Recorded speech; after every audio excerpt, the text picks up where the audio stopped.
technical startup that has been over. So I think, Chris, we can move on to explaining the purpose that we had in mind for this one. And already good to know if you like, but I would like to read all the answers that people wrote about their skills and their hobbies. Do not worry at all. We will share the outcome. We will share this presentation with you afterwards so that you can read it at your own pace.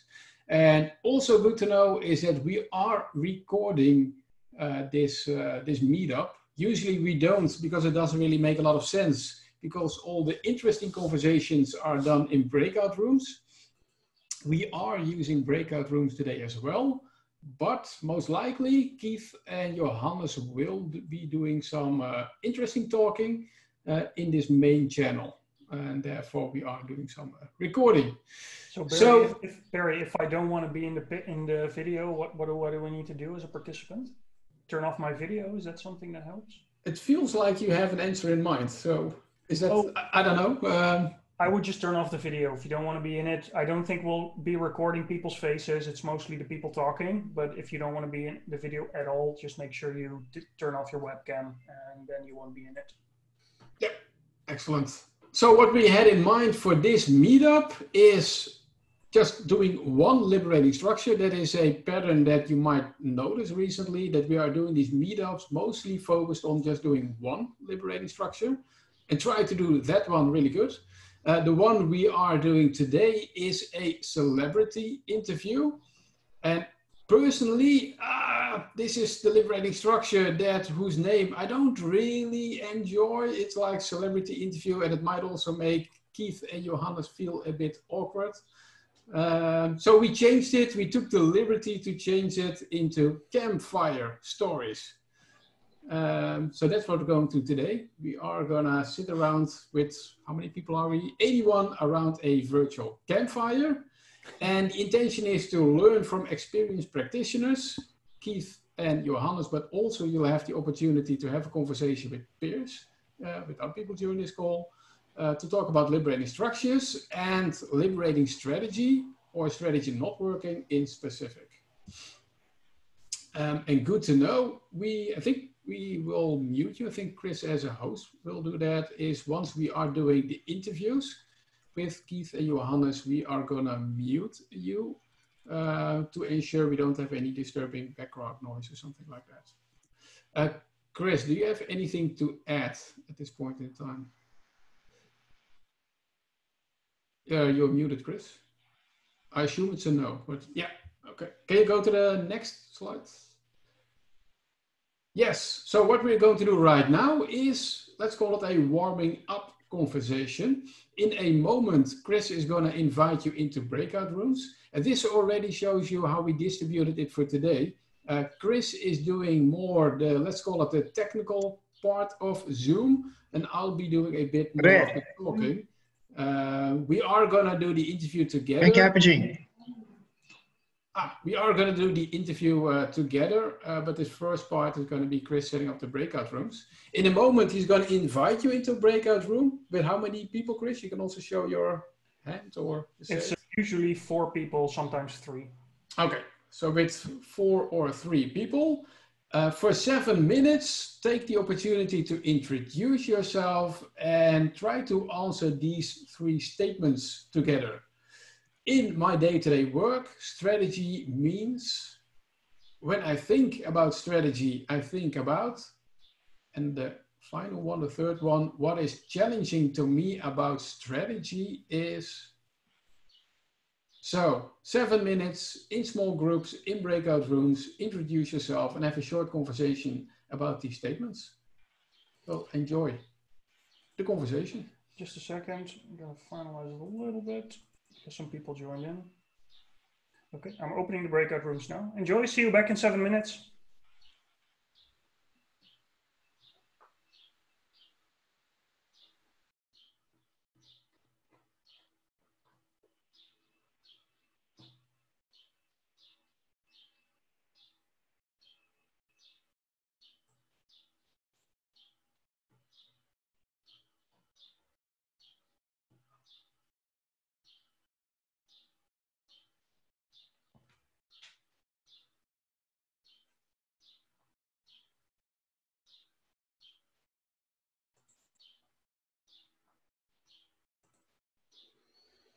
For the people that are still in the main channel, did you receive an invite to join one of the breakout rooms, or are you experiencing issues with it? Please let me know so I can help you, or you can stay in this channel and talk with the three of you. That's okay too.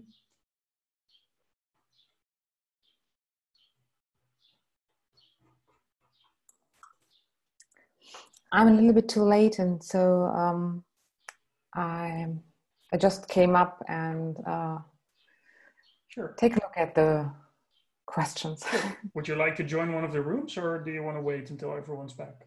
Oh, I guess it's better to wait till they are back. I don't know how long they are in the breakouts now. About 6 minutes. Yeah, so. Yeah. Okay, just take a look at the slides, and everyone will be back in about 6 minutes. Thank you.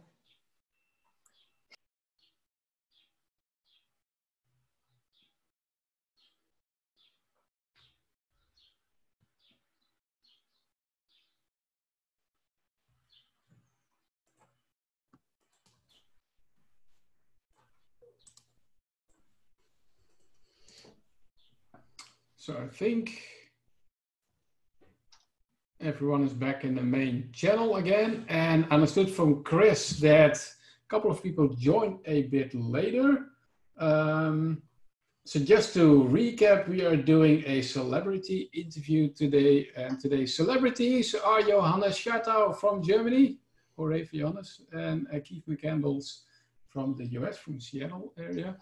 And the past 5 minutes, we asked small groups to just get to know each other and to have a conversation about a couple of statements related to strategy, because liberating strategy, strategy knotworking, those are also the core topics for today's interview. What we are going to do right now is, and maybe Chris, you can go to, what is it, slide number 8.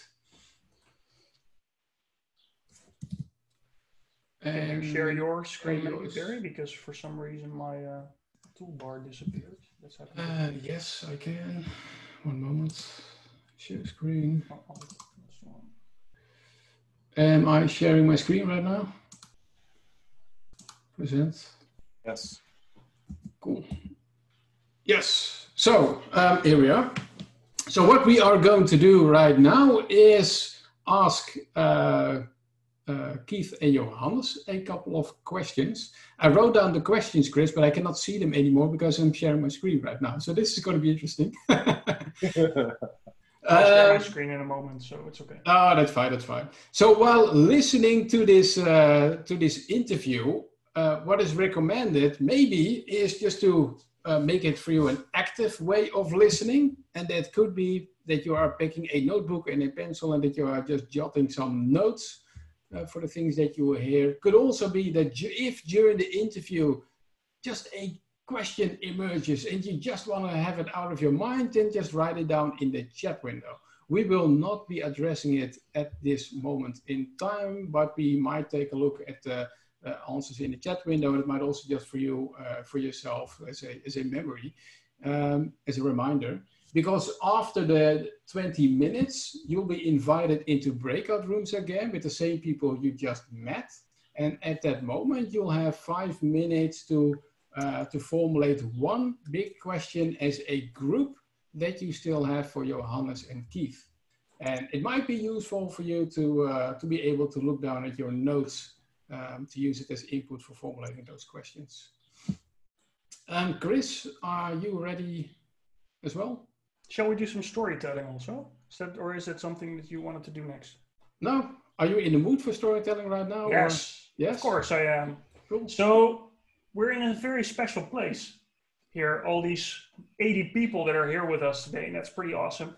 We're gathered around this pretty huge campfire, and I'm sure you can see it. We're sharing it on the screen. It's this really huge campfire. It's warm. It's nice.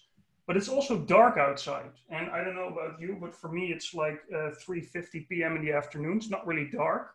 And I can imagine the same goes for you. So just for a few moments, take some time and create some, I don't know, close the blinders or close the curtains of your window. So it's a bit darker there. I'm actually going to do it myself. And then when everyone is darkened a little bit, we'll continue with the next step, just to set the mood. So I just had these blinders installed in front of my window. So for me, it's quite easy to really make it very, very dark.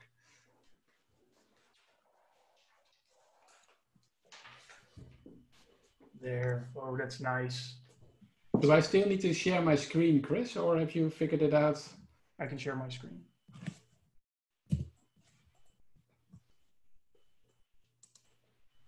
Yep, done. Okay. So let's get started. And what we first of all are mostly interested in, and it's a challenging prompt, it's a challenging question we often give to participants in our workshops, and we were really looking forward to giving you this one as well, Keith and Johannes. The first one is, share the story of your life in 1 minute, and finish with, and that's why I am sitting around this virtual campfire today. So, who's up for the challenge? Who wants to start? Johannes, I think you're more capable of answering that question. All right, I'll be authentic and honest. I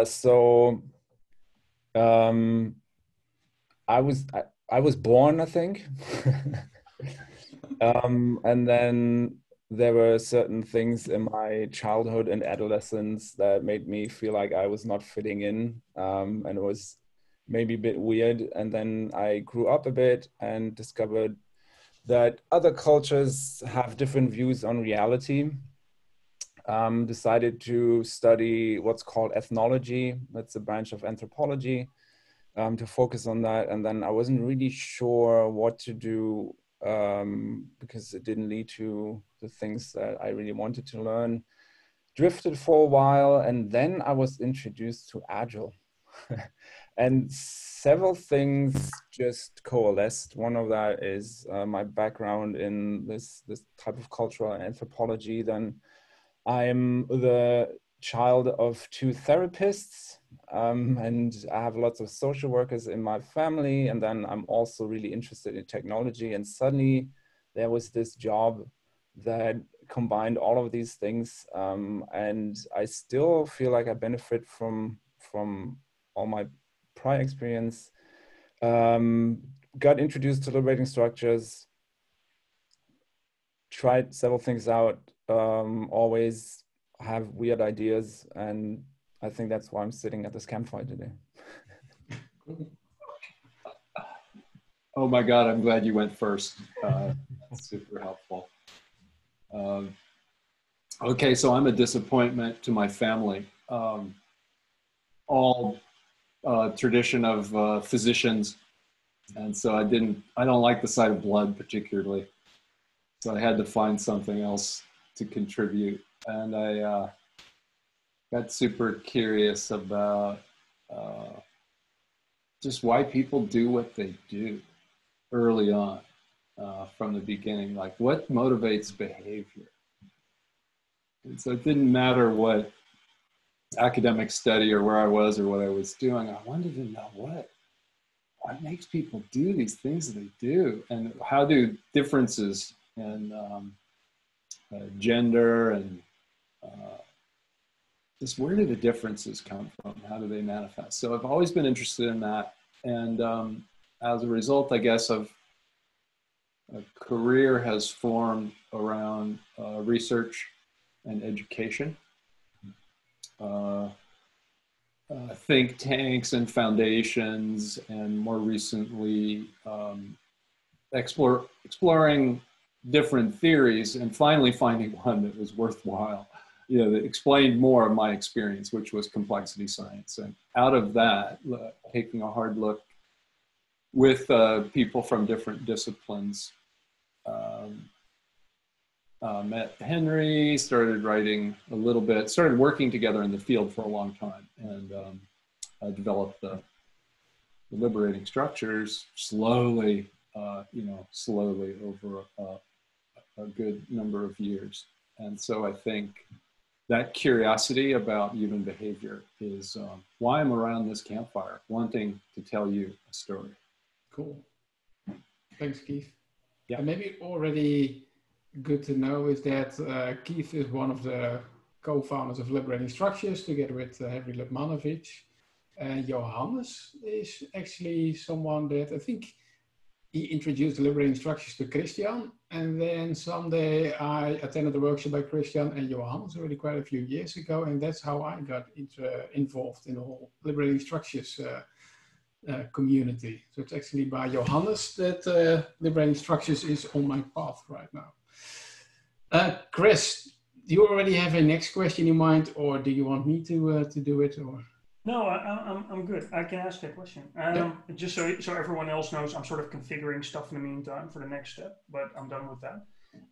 So what triggered me in your stories was that you're both really connecting what you're doing with Liberating Structures to your past, which makes sense. But I was thinking there has been a moment somewhere down the road where you thought, you know, this concept that we now call strategy knotworking, that's important. The world needs this. So what made you decide to do that? What happened that made you make that decision to start work on that? I want to start because if you know Johannes at all, he can get you to do anything. If he is determined in the most loving way possible, like we should do this. So I have to say, if it's anybody's responsibility or fault, it's Johannes. He wanted to write something. We both had been having a bunch of experiences trying to do strategy work in organizations, and you know, pulling our hair out, and you can see most of it is out. So that's my part of the story. Yeah, I just want to really emphasize that for me, I had this moment when Keith and I were working for a client in Denmark, and in the evening he gave kind of a presentation, kind of a meetup, and talked about strategy, and like all the things that I had in my head he was talking about. And I just wondered, I mean, we listen to people like Dave Snowden, and I have some respect for him, but some people know the issues. And we listened to other people, and then there was Keith, and he was talking about these things that were just so important to know for people in the agile space. And that's why I thought we need to write about this, because it's something that I encounter all the time.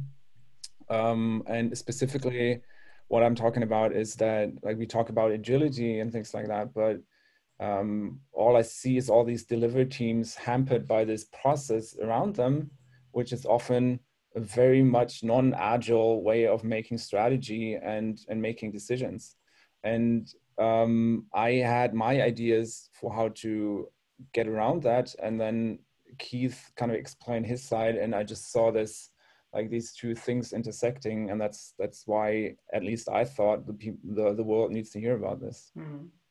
I can imagine that a lot of people in this meetup don't even know what strategy knotworking is, or maybe they've read something about it and find the idea appealing.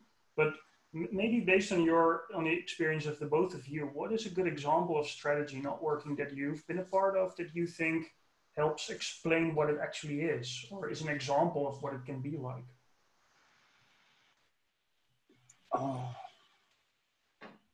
Well, before I started chatting with Johannes, I didn't know really much about Agile, and I'm not sure only through you, Christian and Barry, do I, and Johannes. I mean, I'm kind of figuring it out now, maybe, how wonderful it is. It's like, how you guys really have a lot of cool methods.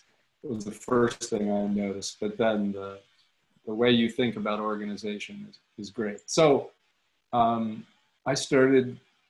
had a few clients in the software world. I live in Seattle, so you can't move your arm and not find one. You know, they're just everywhere. But there was a client that popped into view, a pretty small company up in Vancouver, Canada. And I've been doing strategy work for 35 years or so. And it was a small place, 45 people, really pretty innovative, but they'd plateaued, and they just really needed everybody to think together about strategy. And so this particular, there's Strategy Knotworking is a sequence of 6 questions that gets answered with, you can just answer them. Yeah, here they are, thank you, lovely. You can just answer them by writing down answers.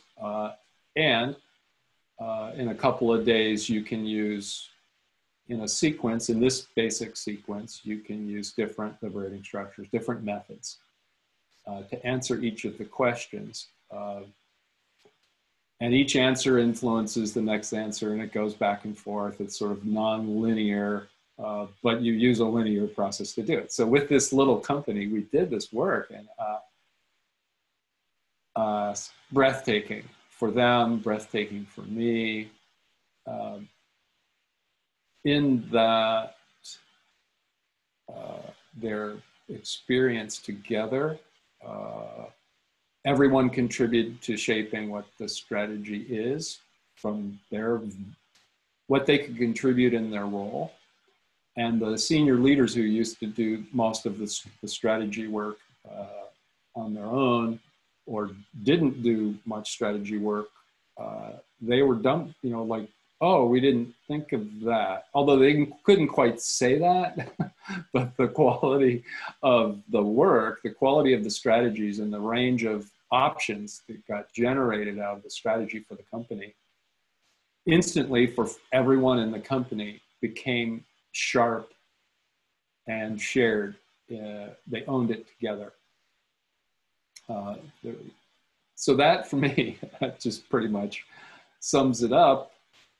And that was relatively simple to do. I didn't need to prepare much. I didn't do interviews in the company. I didn't know anything, as a consultant. I came in just with these questions and some experience with the different liberating structures.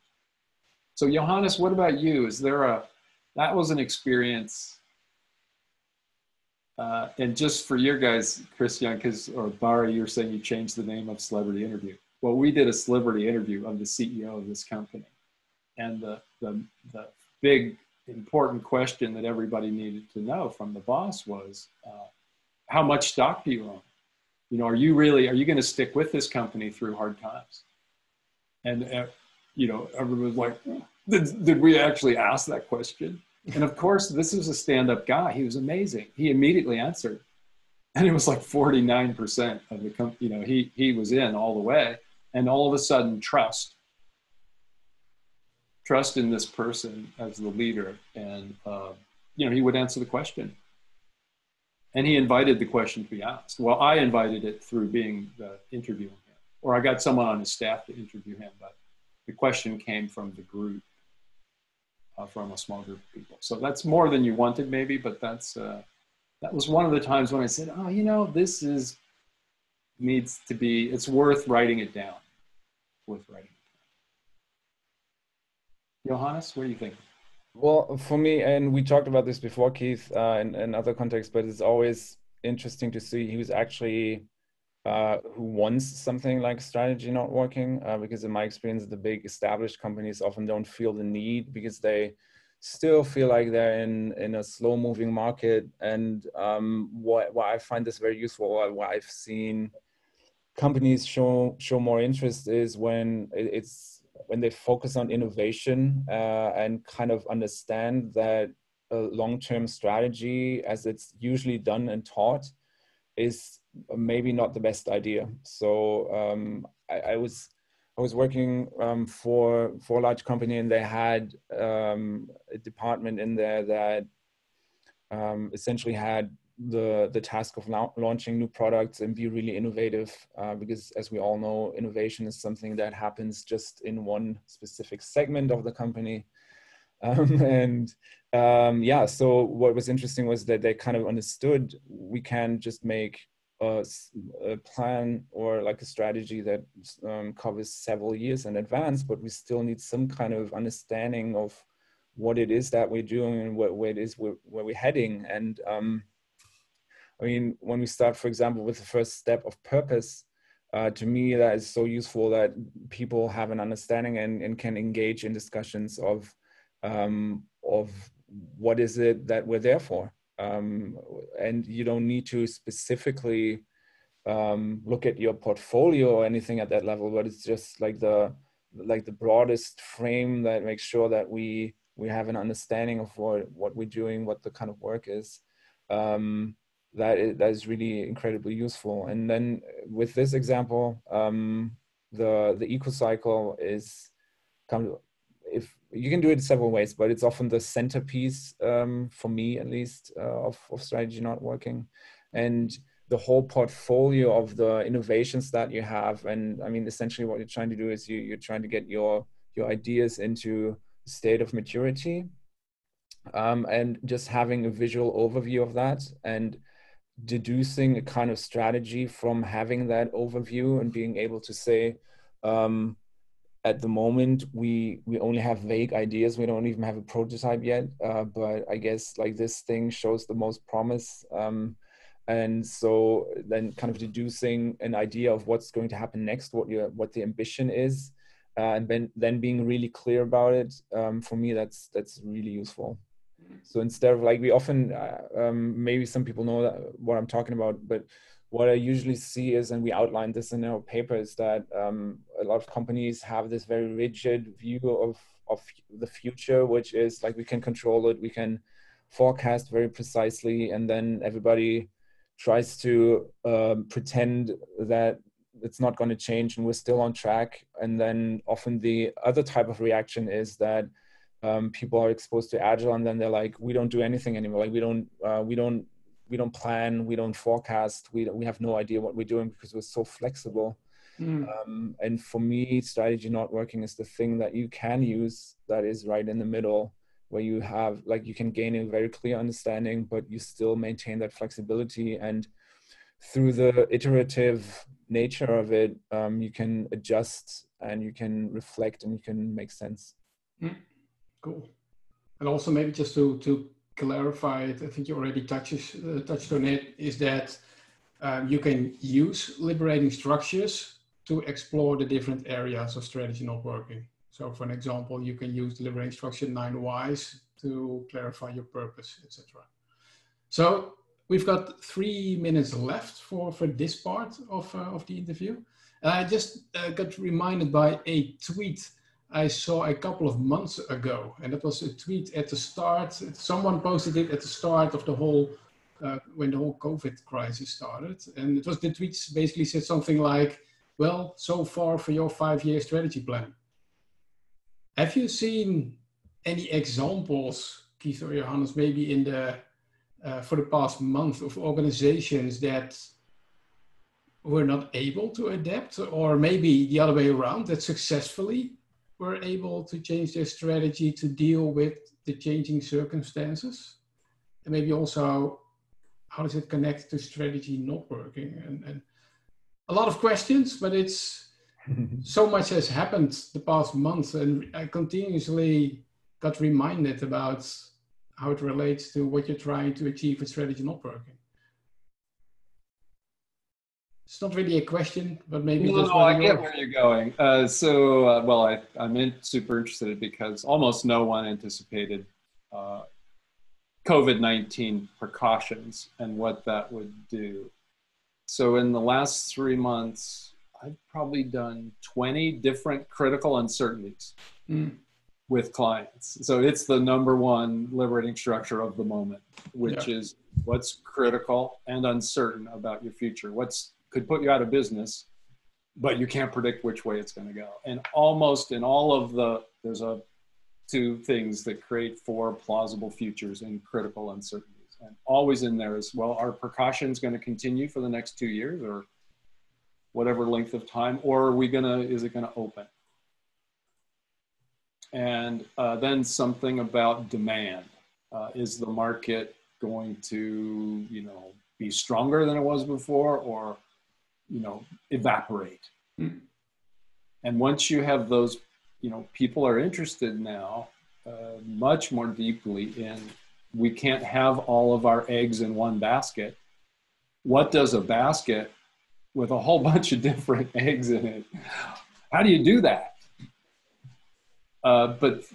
And not just, it's not what Johannes was describing, which is we're so flexible we can do anything. That's not what that is.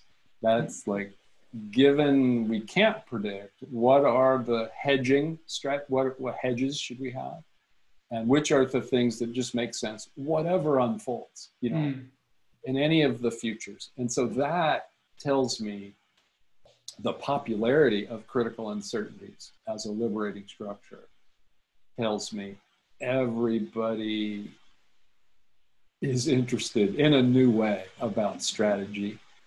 But the other interesting thing, I can't find too many people that want to go out more than I've had people, well, let's go out 6 weeks. Let's think about 6 weeks in the future. Let's go months. But I used to be doing these plans for 10, 20, 30 years with clients. And, nobody's out there. Nobody is out there. They're way closer. Yeah. Johannes, sorry, I took a bunch of time there.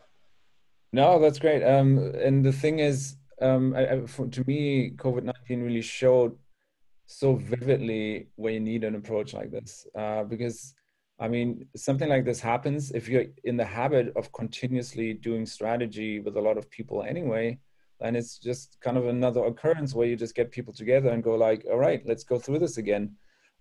Is our purpose still what we believed it was a week ago? Let's talk about the context. I mean, what is exactly happening? How does it influence us?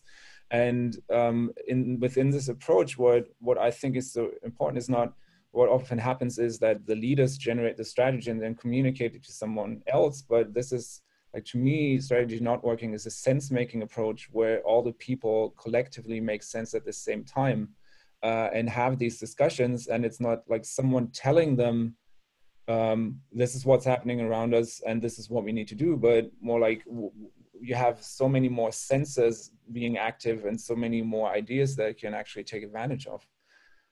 And so, like I said, I think this is the perfect time to show people why you might need something like it. Yeah, very nicely explained, Johannes. Can I add one thing, Barry, before we go to the next step? Yeah, sure. Just to tie into what Johannes and Keith shared is we've done critical uncertainty strategy knotworking also for the Liberators when COVID hit. And it's just, Barry wrote a really nice blog post about it that we'll share afterwards, which is interesting for people maybe. But strategy knotworking also gave stability to us because it really prevented knee-jerk reactions to a crisis that was pretty intense. And if I'm honest, that's the part I liked about it most. So it created sort of stability and an ease of mind. Like, okay, we have an idea of what could happen in the coming weeks, and we have contingencies on how to deal with that. I really like that part of it. Yeah. Just one more little thing. Virtual, doing this on Zoom and Google Docs, it's pretty good. I've done some pretty large scale, 300 to 500 people doing critical uncertainties. So inclusive, if you want to include a lot of people, this is a technology that's pretty good, easier than flying people in or driving. There's all sorts of challenges, but if you can master these virtual technologies, you can get it, you can do it. It's pretty great. Yeah. Okay, so this was the first part of the interview. Now, as a next step, I'm going to ask you to take 2 minutes. Maybe just take a look at the notes that you might have made or the questions that you've seen around in the chat window, and try to think of a big question you have for Keith and Johannes. After these 2 minutes, you'll be invited into a breakout room with a couple of other people, and as a group, share the questions and pick one question, and that one question could be addressed during the second part of this interview. But for now, I'm going to start the time box of 2 minutes. Think of a big question you have for Keith and Johannes. Go ahead.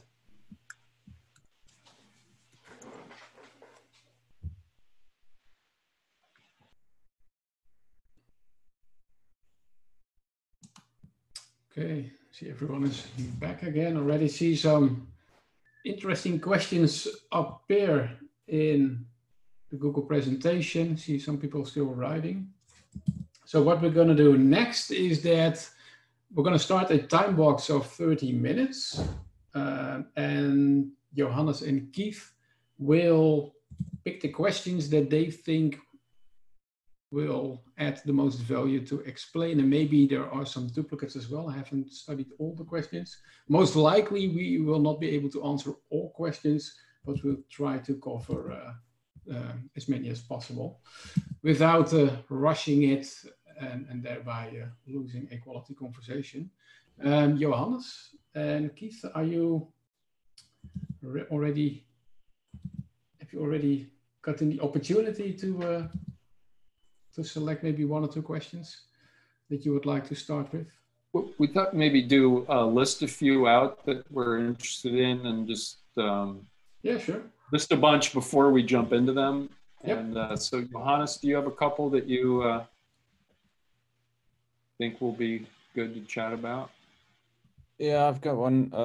I'll post it in the chat. Oh, I won't. There you go.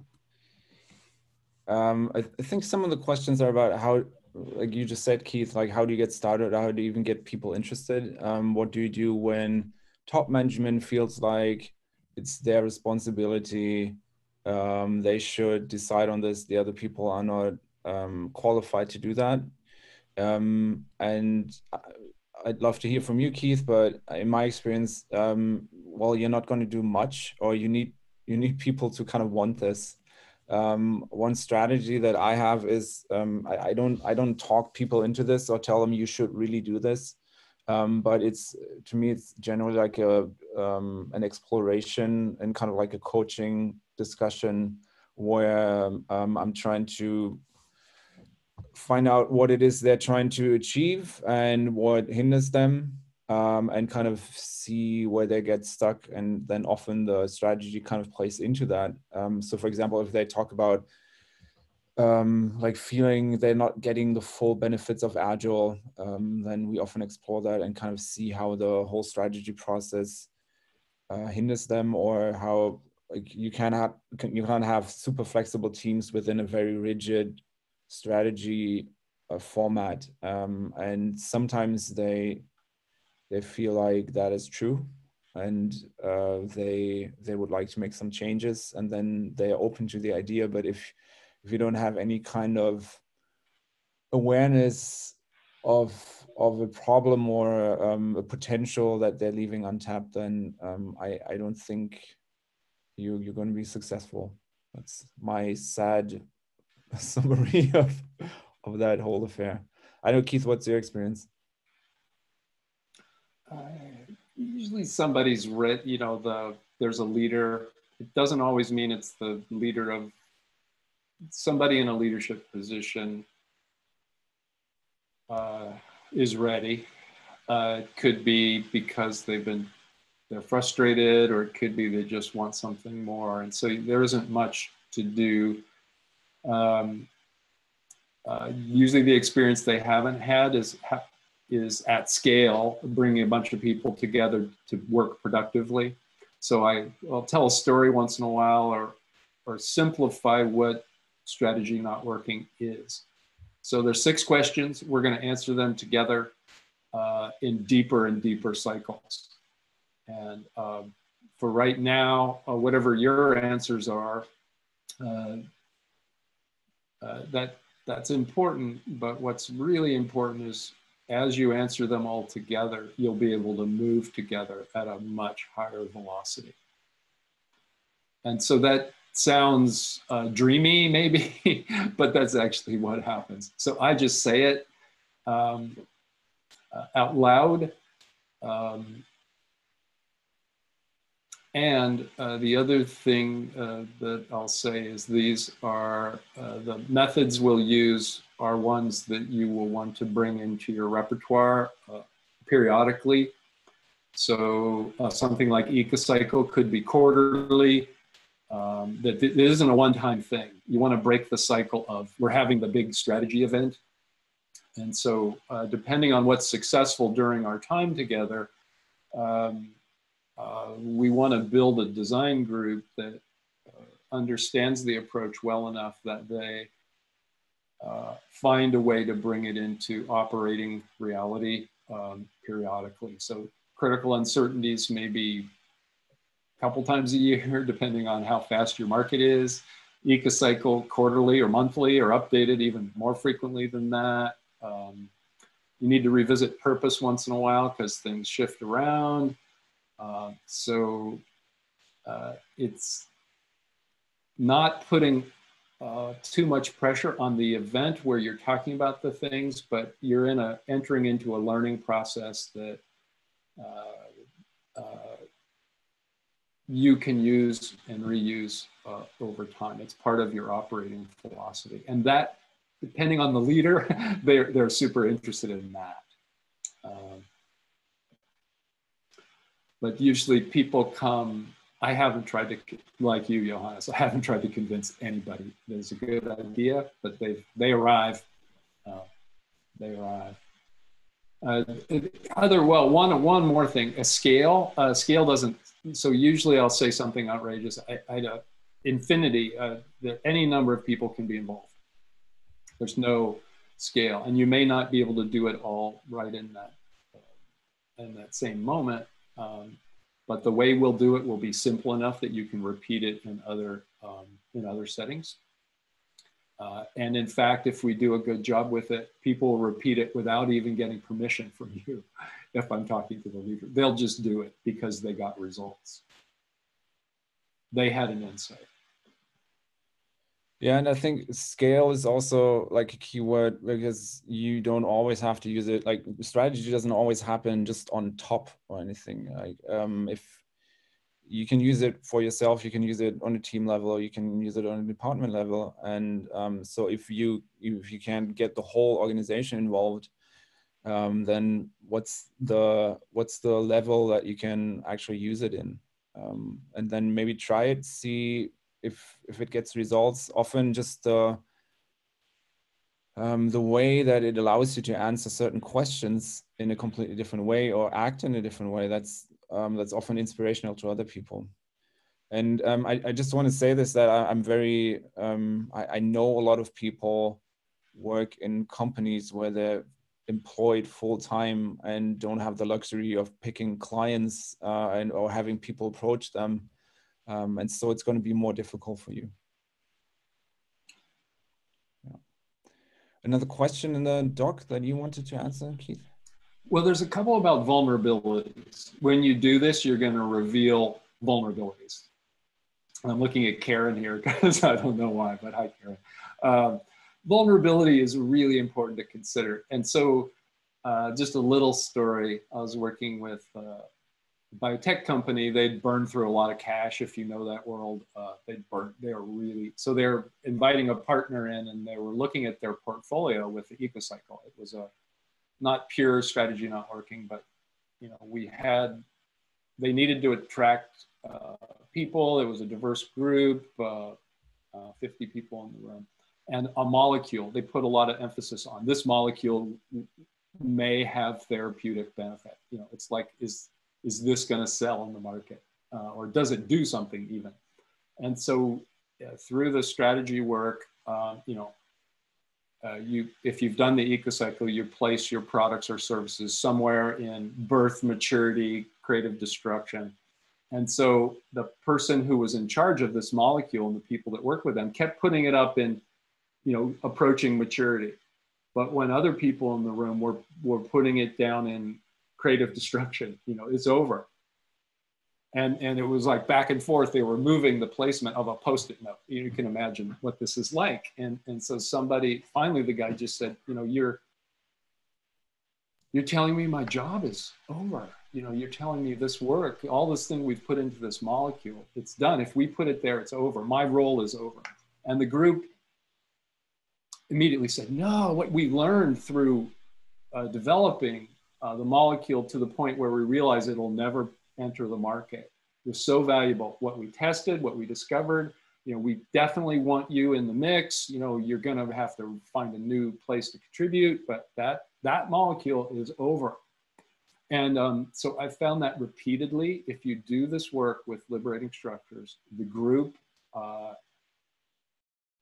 will recover together. They'll hold, they'll support each other. You are not your molecule. If I wrote a story about that, I would call it, you are not your molecule. You are not just what you do at this moment in time. You are more than that. And now if that really, if you're in a company where that's all you are, where you are only your molecule, you should find another job. I mean, I don't, if that's a situation you're in, that's really hard. But what I've discovered with working with Liberating Structures is it creates a supportive atmosphere. And this person said, okay, yeah, the molecule, it is in creative, you know, we've got to stop. You know, it's over. That project, that work is done. So it's a story. It happened. I think there's multiple versions of that. And I'm not always a nice person. Usually when we've done the critical uncertainties, a whole bunch of new strategies will come into shape. So given that there's really different plausible futures that we cannot predict, and they make us very vulnerable, you'll see once people get a good look at those 4 plausible futures, I usually get I bring all the senior leaders over to the chart and we look at it and I ask a question with a smile. You thought of all this, right? And we kind of laugh together. But I put pressure on them. Admit right now that you did not, you know, see. It took this group of people, all of us together, to imagine environments in which different strategies would come into play. And the degree to which they can let go of their ego is related to how deeply they laugh during that moment, or never hire me again, if you know what I'm talking about. Because it's like we were supposed to have figured that out.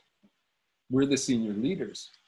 Well, it's going to be better if you include more people. So sorry for the long story, but that's how I'm not very nice. I want people to notice the power of including more people. And it's pretty obvious when you do critical uncertainties. It's like crazy obvious.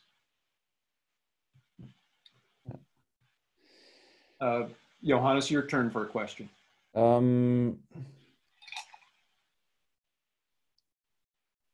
So I get kind of sucked in this mental discussion that I had in my head because there were some questions about how, like, what do you do when it works well? How do you know that it works well? What do you do when it doesn't work so well? And like, to me, often the question is, how do you even know what success looks like?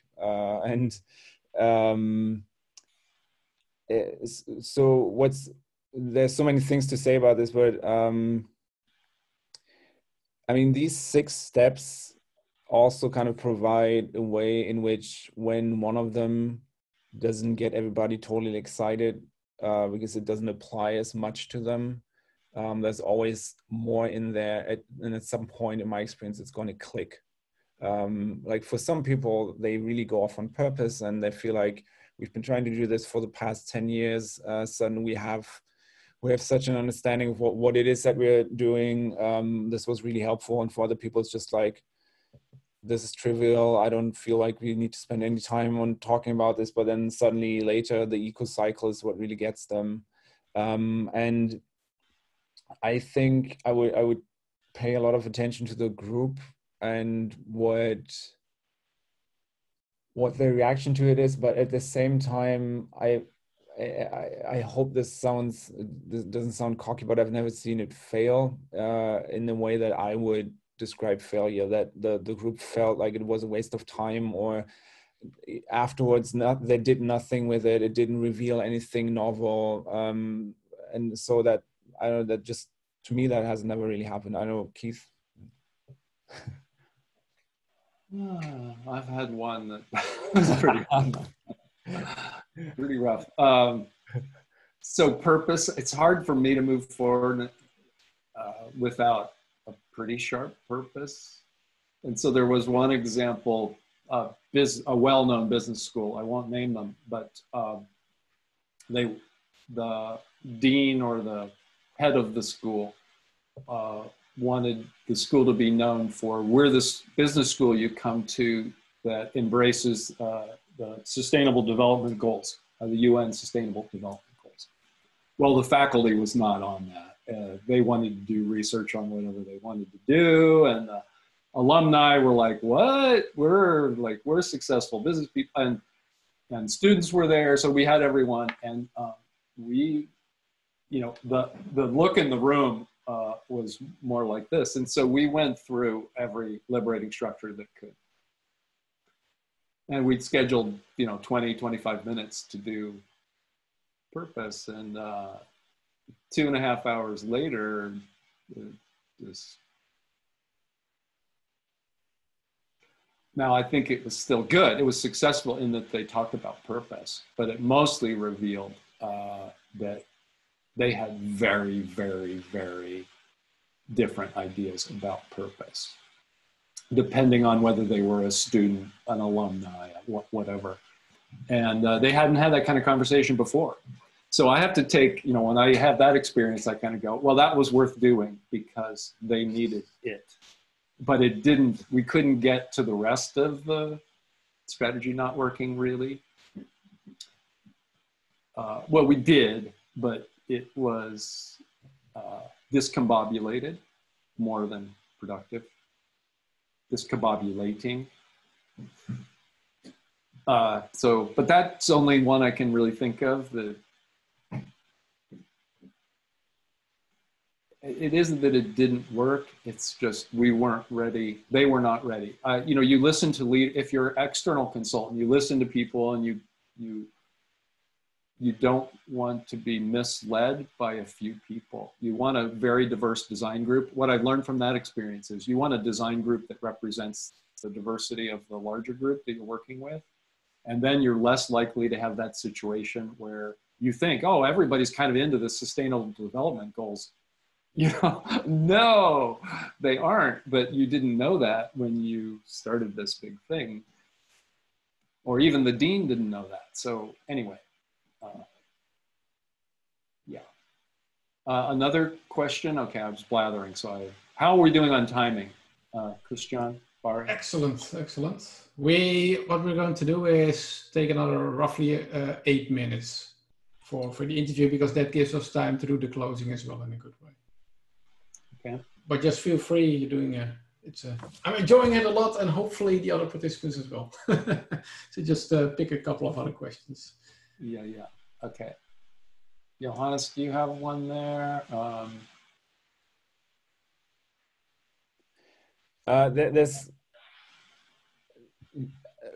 like reading through the question, I just feel really compelled to say one thing is when you're trying to talk to people about this, you're not talking like on a level of a new method. There's so much more behind it, and it's actually a big, like the way we look at reality, in a sense, that kind of comes into play, because all the things that strategy not working is about, like doing it continuously, asking these questions to kind of make sense of what's going on, including a lot of people. That doesn't make sense if you have a very linear mechanistic mindset. And so when you talk to people about this, just be aware that you're not just suggesting some kind of, like, you're not doing the same thing but with a new method, but it's a very different way of looking at the whole process. And I find it helpful to gently talk to people about how their view on the way strategy is being made, like what the ideas behind that are. It's not that easy, but I just want you to be kind of prepared for that, that what you're suggesting might not make a lot of sense to some people. And then you will have to have that discussion. Mm-hmm.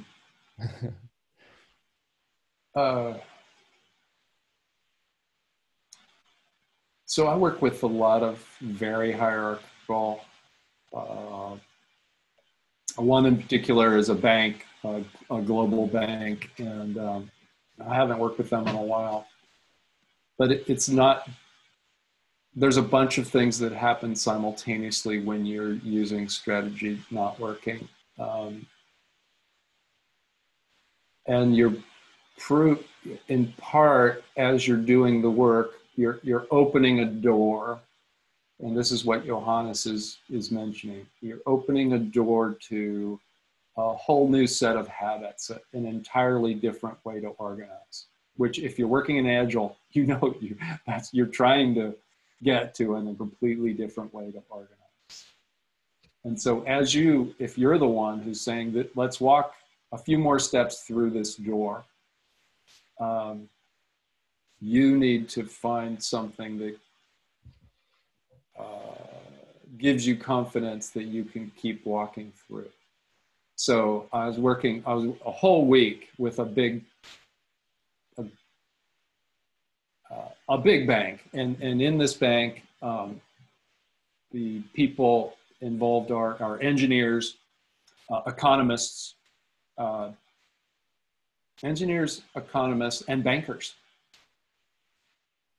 And they're pretty structured, all of those characters. But their loan, when you're in that world, you evaluate yourself based on, are people paying back the loans? What's your rate of default? Are you making good, sensible loans based on what your economists tell you about an economy in some country? And then is that dam or that big structure you're building, does it produce something that can you pay back? Well, their results were really, I haven't mentioned any names, but their results were miserable. So they had every reason to walk through the door and to continue to walk through the door. But just like you need to have something that keeps you motivated to keep walking through that door. And so we were together for a week, used a good number of liberating structures. We did some of the strategy Knotworking cycle. And the very last day, the boss of the boss was coming into the room, and they rechanged, this is 800 people, they rechanged the whole room, and they set it up in linear chairs, completely different than the way we had everything set up. And you could see that the boss was confused. Now he was at the front of the room. He was kind of compelled, habit-wise, to just control things and give the talk, and there was no exchange. But you could see he was trying to turn around and have people all around him. And so even for me, that discomfort that you could see that he felt, that he was no longer surrounded by all the people that would support him and walking through the door, and now we were back in the old way, that gives me confidence that what we did together was worthwhile, completely, for me and for everyone in that room. They had a glimpse of what it would be like to be an agile or a different kind of organization. Cool. So if you do this work, it's not a ta-da, no one's going to hug you. Well, they might hug you at the end, but I think this you have to find your own reasons to keep going. I think this is a beautiful way to close this interview. I think for the past 25, 30 minutes, we managed to address a lot of questions, maybe not all of them, but I think we addressed a lot of questions. So what we're going to do as a next step is to help you with some reflection. Let's first take 1 minute individually. So first 1 minute individually, get your thinking started about the question, what did you get out of the Campfire Stories that Johannes and Keith shared? What did you get out of it personally? And what was remarkable, surprising, or unexpected? So just take a minute to get your own thinking started about these two questions. And after that, Christian is gonna start the breakout rooms. Probably you'll find 2 or 3 other people in there as well. And after that, we're gonna close the meetup. So go ahead.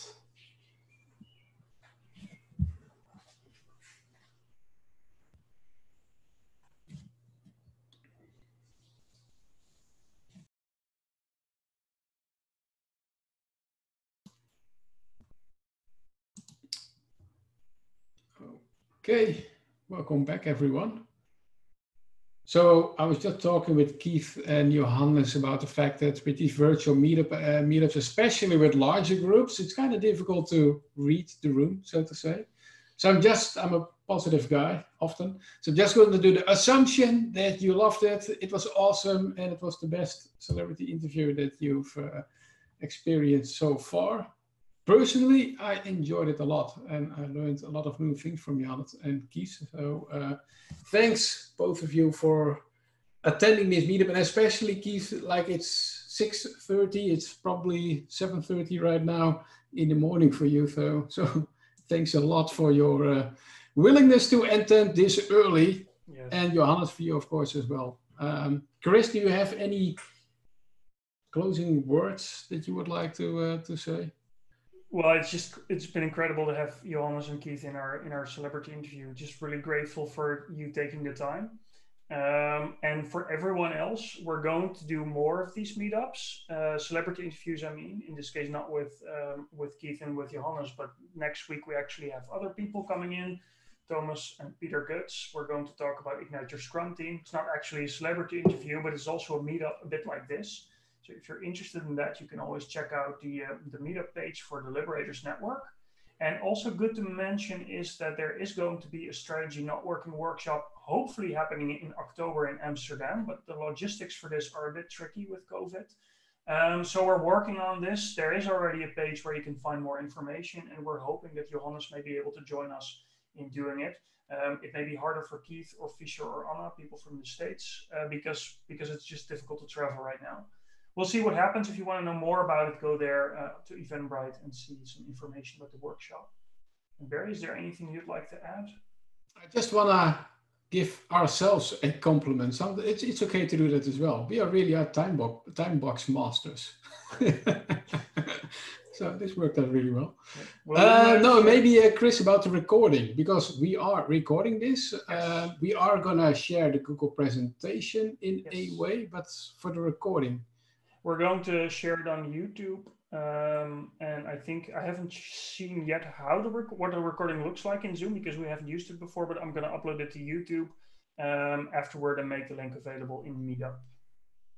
And Chris, I see the suggestion not to share for us, but it would be cool to just maybe unmute participants so we can say goodbye. Yeah, I'll do that in a moment. I just want to say one more thing before I unmute, and this is also, Barry and I host a lot of these things. Really cool to do. If you want us to do more of this and find more time to host more of these workshops, create other useful content like our podcast, like our blogs that we write, feel free to donate us. It's always helpful. This is one of the biggest sources of income that we're hoping for in the coming period. If you like what we do, please consider supporting us. You don't have to, but it's always very much appreciated. And now I'm going to unmute everyone. Cool. So everyone can now unmute themselves if they want. So thank you all for joining. And we want to give you thanks for being here with us today. And I want to wish you a very great day. A great weekend as well. Thank you. Cheers. Thank you, guys. Thanks. Thank you, guys. Thanks. Have a nice weekend, everyone. Bye. Bye. Bye. Ciao.